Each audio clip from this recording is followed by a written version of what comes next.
NCERT में जो capacitance दी हुई है वो दिया हुआ है पहले चैप्टर में ही, उसी में पार्ट दिया हुआ है, राइट। तो आपको मतलब फर्स्ट यूनिट में मिल जाएगी कैपेसिटेंस एनसीईआरटी में, बट हमारे मॉड्यूल में this is the third chapter. Okay, तो आज सारी कैपेसिटेंस की डिटेल में चर्चा करने वाले हैं हम। धीरे धीरे हम कैपेसिटेंस की टाइप्स करेंगे, फिर उसको भी सीरीज पैरेलल में लगाएंगे, इसमें भी केवीएल लगाएंगे। तो चीजें जो है वो सिमिलर सी होंगी इलेक्ट्रिसिटी चैप्टर से जैसे। तो बेसिकली कैपेसिटेंस जो चैप्टर है इसमें फर्स्ट चैप्टर और सेकंड चैप्टर उनका थोड़ा थोड़ा बेसिक्स लगेगा। ओके, इलेक्ट्रिक फील्ड वगैरह, वोल्टेज, पोटेंशियल, फिर उसके बाद सीरीज, पैरेलल, केवीएल, इन सब चीजों का कॉम्बिनेशन लगेगा capacitance. Okay, let's start with the capacitance chapter. तो सबसे पहले, और हाँ एक चीज पहले मुझे याद आया, एक चीज, यस जयंत, बिल्कुल इंपॉर्टेंट चैप्टर है। कोई भी चैप्टर ऐसा नहीं है जिसमें से जिसको हम बोल सके इंपॉर्टेंट नहीं है। कैपेसिटर्स में से भी क्वेश्चन आता है, एक्चुअली इस यूनिट में से एक क्वेश्चन आता है, वो कैपेसिटेंस में भी से भी आ सकता है, इलेक्ट्रोस्टैट्स में भी आ सकता है, ठीक है। तो उसमें से मिला के एक क्वेश्चन आता है। ओके, तो मैं जो चीज एक बताने वाला था तुम लोगों को,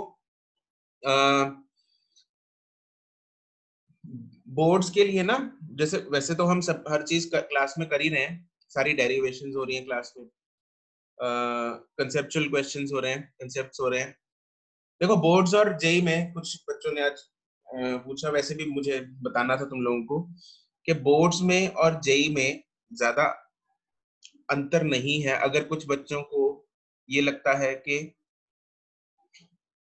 मतलब जेई की तैयारी तो हो रही है लेकिन बोर्ड्स की तैयारी नहीं हो रही, तो ऐसा नहीं है बिल्कुल भी, राइट।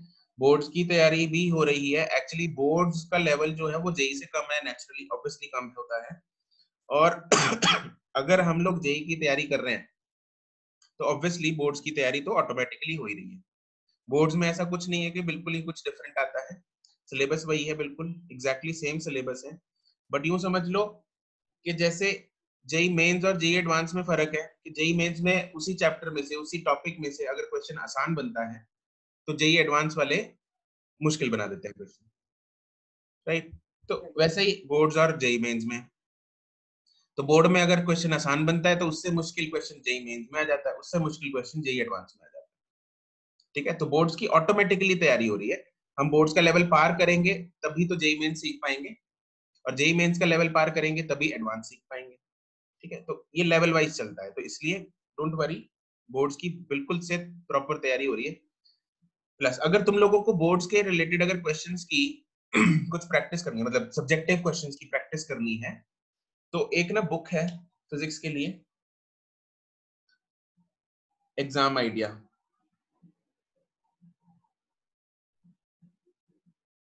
फिजिक्स की सब्जेक्टिव की बुक है एग्जाम आइडिया, ठीक है। तो this is for boards practice, मतलब बोर्ड्स के सब्जेक्टिव क्वेश्चंस की प्रैक्टिस हो जाएगी आपकी। तो ये आप परचेज कर लो, किसी से मिल जाए तो अच्छी बात है, नहीं तो परचेज कर लो। ज्यादा मोटी नहीं है, मतलब इस इतनी सी मोटी बुक है, ठीक है।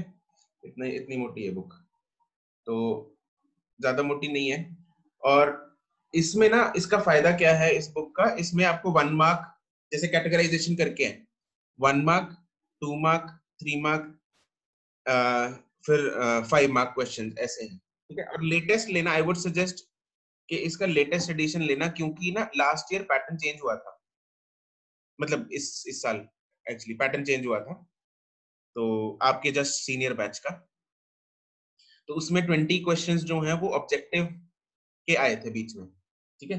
तो बोर्ड का पैटर्न जो है वो चेंज हुआ था, जो अगर आप लेटेस्ट एडिशन लोगे तो उसमें जो सैंपल पेपर्स वगैरह हैं और प्रैक्टिस क्वेश्चंस हैं वो वैसे भी मिल जाएंगे, ठीक है। तो बोर्ड्स में भी आते हैं ऑब्जेक्टिव क्वेश्चंस, अब तो आने लगे हैं 20 क्वेश्चंस जो हैं, 20 क्वेश्चंस आपको पता होगा। अगर नहीं पता, किसी ने पहली बार सुना है ये, तो बोर्ड्स में 20 क्वेश्चंस सब ऑब्जेक्टिव आते हैं, सब्जेक्टिव बोल गया सॉरी मैं, ऑब्जेक्टिव क्वेश्चंस आते हैं, 20 क्वेश्चन, ठीक है। तो यूं समझ लो जेईई मेंस में 25 आता है, बोर्ड में 20 आते हैं, तो बोर्ड में भी 20 क्वेश्चन ऑब्जेक्टिव के आते हैं। नहीं, पंजाब बोर्ड में नहीं आते अरमान, मतलब इस साल तक तो नहीं था, अभी कुछ चेंज वैसे होने के चांस भी नहीं है, तो वैसे सिस्टम सारा उलझा हुआ है। आस्था नहीं, एनसीईआरटी के बैक क्वेश्चंस जो हैं मैं तो प्रेफर करूंगा एक्चुअली कि कोई इसमें ना प्रीवियस ईयर के क्वेश्चंस आते हैं इसमें, ये this also includes previous year. वैसे अरिहंत भी आती है, अरिहंत लेनी है अरिहंत ले लो, but exam idea is more readable, मुझे अच्छी लगी एग्जाम आइडिया एक्चुअली, मैंने देखी तो ये रीडेबल भी है, और इसमें क्वेश्चंस अरिहंत में ना क्वेश्चंस रिपीट बहुत हैं, एक ही क्वेश्चन बार बार दे रखा है, तो अननेसेसरली, और इसमें कुछ मतलब थोड़ा पेपर क्वालिटी भी मुझे मतलब रीडेबल मुझे अच्छा थोड़ा ये लगी एग्जाम आइडिया, थोड़ी अच्छी है बुक देखने में भी और पढ़ने में भी, तो मन भी लगेगा जब पढ़ोगे एग्जाम आइडिया, बहुत बकवास सी बुक पढ़ने में भी अच्छा नहीं लगता, राइट। तो इसलिए एनसीईआरटी के जो बैक क्वेश्चंस हैं उसमें आपको प्रीवियस ईयर का आइडिया नहीं होगा, आइडिया नहीं लगेगा, इसमें आपको पिछले 10 साल के क्वेश्चंस जो है ना, पिछले 10-15 साल के क्वेश्चन, 20 साल के क्वेश्चन जो हैं वो सारे पता होंगे, साइड में लिखा होता है कौन से साल में आया क्वेश्चन ये, ठीक है, तो वो सब आइडिया दे देगी आपको ये बुक। साथ में सॉल्यूशंस भी हैं, तो ऑब्वियसली एनसीईआरटी के पीछे सॉल्यूशंस नहीं होते, तो इसके आंसर साथ में मिलेंगे, तो आप लोगों को प्रैक्टिस करना, उसको पढ़ना आसान हो जाएगा, ठीक है।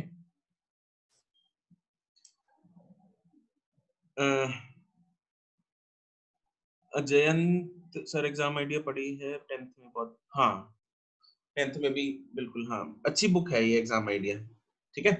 तो आप लोग जितनी जल्दी हो सके मंगवा लो इस बुक को, ले आओ मार्केट से, ठीक है, मार्केट वार्केट खुल गई, तो केयरफुली जाना या किसी से मंगवा लेना, राइट। और बुक जब मंगवाओगे तो घर पे है कौन सी बुक, हरदात क्या हो गया तेरे को, एग्जाम आइडिया की बात कर रहा हूँ, अभी ज्वाइन किया तूने, तो मंगवा लो किसी से, या खुद अगर जाते हो, वैसे तो मैं प्रेफर नहीं करूंगा खुद जाओ, किसी से बड़े से मंगवा लो, और बुक लाके उसको ना रख देना 24 घंटे के लिए, उसको हाथ मत लगाना, ठीक है, राइट। हाँ सैनिटाइज कर लो उसको बुक, तो मैं यही बोलने वाला था, या तो सैनिटाइज करके उसको 24 घंटे के लिए एज इट इज कहीं साइड पे रख दो, तो after that check the book, उसके बाद उससे पढ़ना स्टार्ट करना, ओके। सर जो एनसीईआरटी एग्जाम्पलर है वो, एनसीईआरटी एग्जाम्पलर में ना सिर्फ एनसीईआरटी ही के क्वेश्चंस मिलेंगे, है ना। अच्छा, हाँ उसमें भी सर मैंने देखी थी स्टार्टिंग में, उसमें भी 1 मार्क 2 मार्क 5 मार्क क्वेश्चंस थे, फिर और इम्पोर्टेंट क्वेश्चंस डाले हुए थे उसमें, हाँ बुक नहीं में। होते हैं, एनसीईआरटी में भी होते हैं ना ऐसे अलग अलग क्वेश्चंस। एनसीईआरटी एग्जाम्पलर अगर तुमने ले रखी है क्या श्रेया? हाँ जी सर, मैं बस पुरानी पढ़ी थी दीदी की, अच्छा अच्छा, उसने कोई इसी साल पेपर दिया है ना, तो उसकी पढ़ी है बुक्स मेरे उसमें पास, उसमें previous year plus two questions की। हैं, साथ में प्रीवियस ईयर क्वेश्चंस हैं। होंगे सर, थे शायद उसके पीछे, मैंने इतनी ध्यान से देखी नहीं थी, पर थे उसके बाद, चलो देख लेना, थे बस उसमें। देखो मेन मुद्दा क्या है, मेन मुद्दा क्या है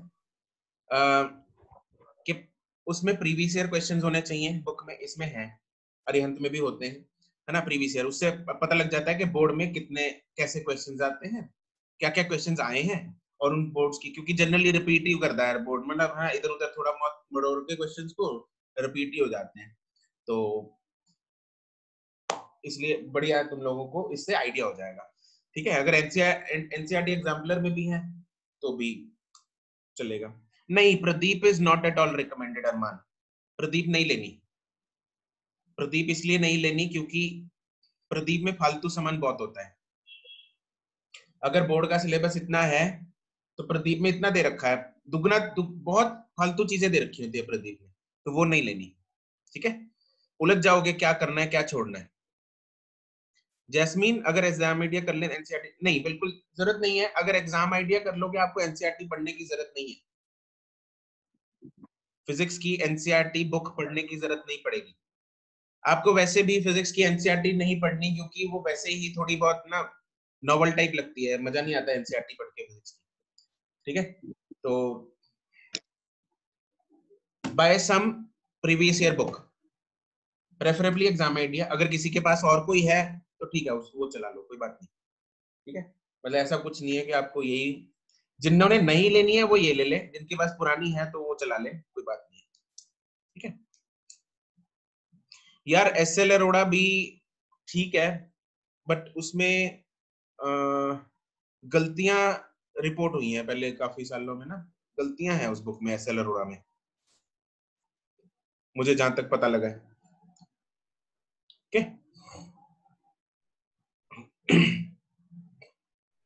आस्था, यस, थियोरी के लिए क्लास नोट्स बहुत है। थियोरी के लिए class notes are sufficient, okay. बाकी क्वेश्चंस, कंसेप्चुअल क्वेश्चंस का कैसे आते हैं उसके लिए ऐसी बुक को ले लो। सब लोग बुक लेके उससे प्रैक्टिस करना स्टार्ट कर दो, राइट। 2 चैप्टर हो गए तो 2 चैप्टर्स को एक टारगेट बना लो कि मुझे जैसे 2 हफ्ते में, है ना, या मतलब 15 दिन में मुझे 2 चैप्टर्स जो हैं वो पढ़ देने हैं उस बुक में से, ठीक है। 15 दिन ले लो या 20 दिन ले लो, 20 दिन में टारगेट बना लो इतना छोटा छोटा, तो 15 दिन में मुझे जैसे 2 चैप्टर्स खत्म करने हैं उस बुक में से, आसानी से हो जाएंगे, कोई दिक्कत नहीं है। थोड़ा थोड़ा अगर करोगे हर रोज तो 15 दिन में 2 चैप्टर्स आसानी से रीड हो जाएंगे, तुम लोगों के प्रैक्टिस हो जाएंगे, राइट। हाँ हाँ, सब कुछ है साहिल, एग्जाम आइडिया में डेरिवेशंस भी हैं, कंसेप्चुअल भी हैं, न्यूमेरिकल्स भी हैं।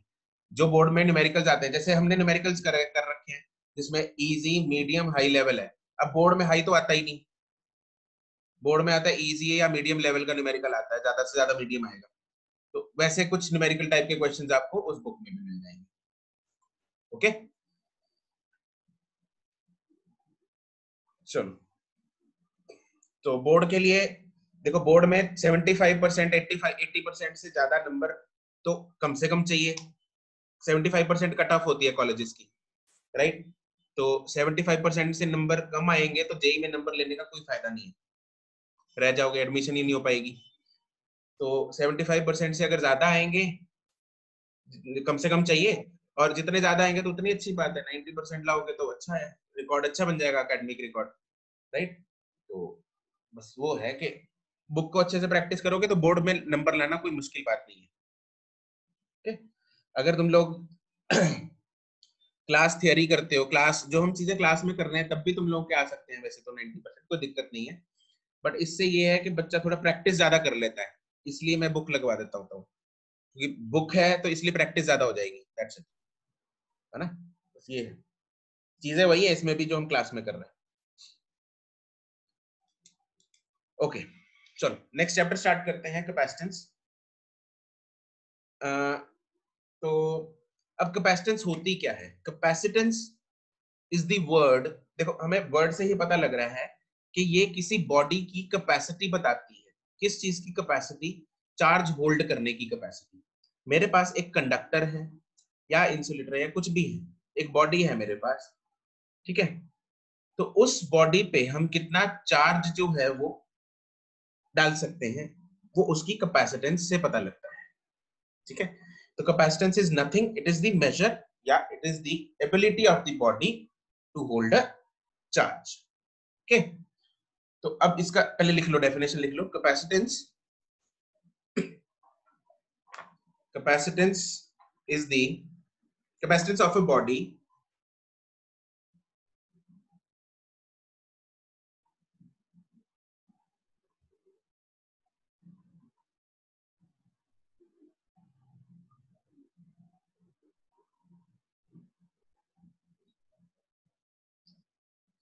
is the measure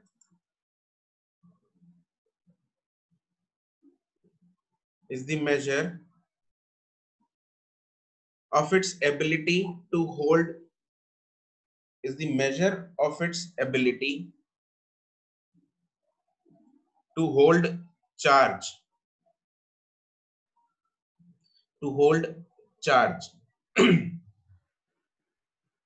अब उसने अगर चार्ज होल्ड करके रखा हुआ है तो उसमें ऑब्वियसली एनर्जी भी है, तो उस एनर्जी को हम क्या बोल लेंगे, इलेक्ट्रोस्टैटिक एनर्जी, ठीक है, to hold charge and hence the electrostatic energy, to hold charge या फिर hold electrostatic energy and hence the electrostatic energy, electrostatic potential energy, basically electrostatic potential energy, electrostatic potential energy, ठीक है। ये हो गई definition capacitance की। और ये जो है this is a scalar quantity, star points लिखेंगे इसमें, this is a scalar quantity, obviously major है, मतलब कुछ ऐसा नहीं है, कोई डायरेक्शन नहीं होती इसकी, नेचुरल सी बात है, इट्स अ स्केलर क्वांटिटी। और इसका जो एसआई यूनिट है, SI unit is farad, SI unit है फैरेड, सिंबल है capital F, don't use small F, it is capital F, farad.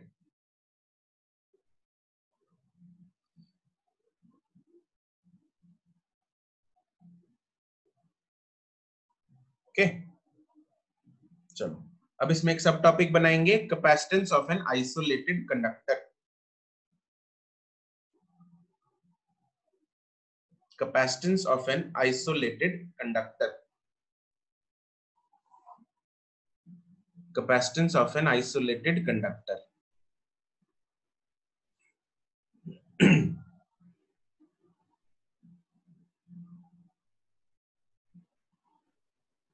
Sir SI unit क्या लिखा है आपने?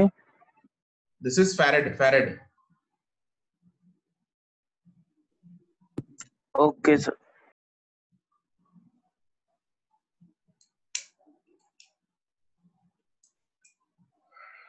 तो अगर मेरे पास मान लो एक आइसोलेटेड सा कंडक्टर है, कुछ भी मान लो स्फीयर है या कोई भी इरेगुलर शेप है, ठीक है, कोई आइसोलेटेड कंडक्टर है।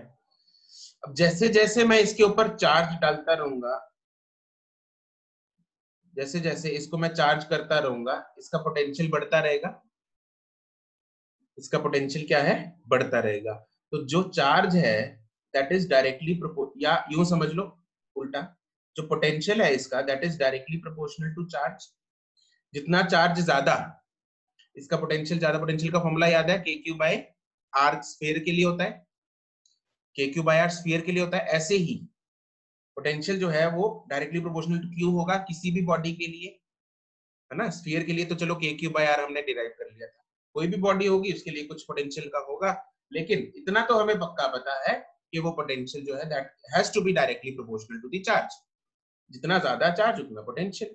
अब इसको अगर उल्टा लिखते हैं हम, और V इज डायरेक्टली, अरे यार, और Q is directly proportional to V, और Q is directly proportional to V। अब जब हम ये Q directly proportional to V में से ये प्रोपोर्शनैलिटी साइन हटाएंगे तो मेरे पास एक कांस्टेंट आएगा Q is equal to CV, और यहाँ पे ये C is the capacitance, C is known as capacitance of this conductor. C is the capacitance of this conductor, जिसकी भी बात हो रही है यहाँ पे उसकी कैपेसिटेंस होगी, ठीक है। तो इसमें साइड में लिख लो,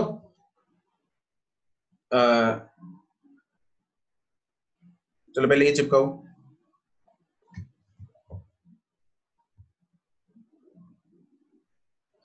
इसमें लिख लेंगे the potential of the conductor, the potential of the conductor या आइसोलेटेड कंडक्टर। हमने यहाँ पे आइसोलेटेड की बात क्यों की, आइसोलेटेड की बात इसलिए हम कर रहे हैं क्योंकि अगर इसके साथ आसपास कोई और चार्जेस पड़े होंगे या कोई और बॉडीज पड़ी होंगी तो इसके पोटेंशियल में चेंजेस आ जाएंगे, ठीक है। वो हम अगली क्लास में करेंगे, अगले टॉपिक में करेंगे कि अगर मैं इसके नियर बाय कोई अनचार्ज्ड या फिर चार्ज्ड कोई और बॉडी लेके आता हूं तो इसकी कैपेसिटेंस में, इसकी वोल्टेज में क्या फर्क पड़ता है, ठीक है। वो आज नहीं करेंगे, ठीक। आज हम अभी बेसिक करेंगे, थोड़ा बेसिक क्लियर होगा फिर हम आगे चलेंगे। ओके, मैं ये बोल रहा था the potential of the isolated conductor is directly proportional to the charge given to that conductor. Is directly proportional to the charge given to that conductor. है ना, इसके ऊपर कुछ भी चार्ज है मान लो।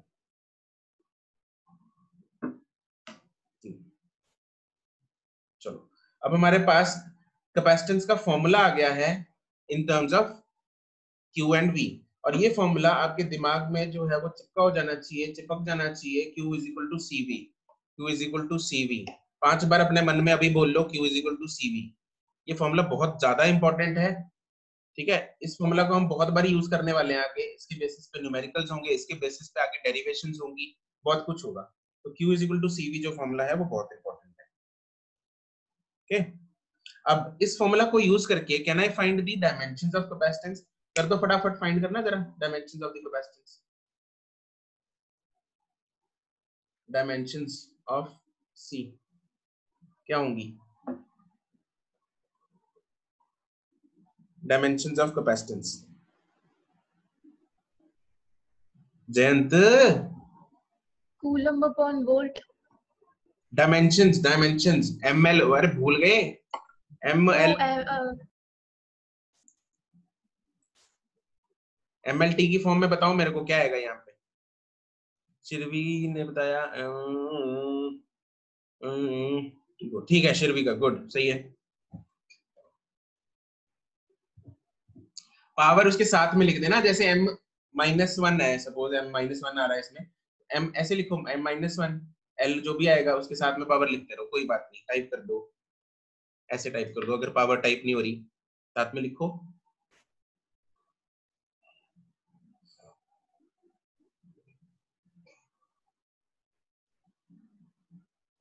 जयंत क्या कर रहा है भाई? लेंथ वाली डायमेंशन आएंगी इसकी, मतलब कुछ भी है। राहुल का सही है, साहिल यादव का नहीं, साहिल करंट भूल गया, यादव। छवि का सही है, जसर अहमद का भी सही है। तुम लोगों में से कुछ की असाइनमेंट नहीं आई मेरे पास अभी भी। Anyone wants to submit? Link is still open, class के बाद बंद करूंगा मैं लिंक को। प्राची का गलत है, करण का सही है, हरदात का सही है, आर्यन का डिंग डिंग डिंग डिंग डिंग डिंग डिंग सही है, दिग्गज का सही है, अर्शित का डिंग डिंग डिंग डिंग डिंग डिंग गलत है, अमोल, सिर्फ देखना मेरा, एक मिनट पहुंच रहा हूँ। अमोल का सही है, नमन का सही है, शिरवी हाँ तुम्हारी असाइनमेंट मिल गई थी, प्राची का सही है, अब सही है तुम्हारा। हिमांशु, अरे हिमांशु प्लस माइनस को तो यार प्लस माइनस टाइप कर दे, इतनी क्यों मेहनत कर रहा है? ठीक है, नव्यूष का सही है, गर्व का गलत है, गर्व क्या कर रहा है भाई? भवलीन नहीं, जैस्मीन का सही है, नव्यूष का सही है, अक्षत का गलत है, सुमित डेल्टा सही है, मितांशु का सही है, साहिल अग्रवाल का सही है, कृतिका का सही है, हर्षिता का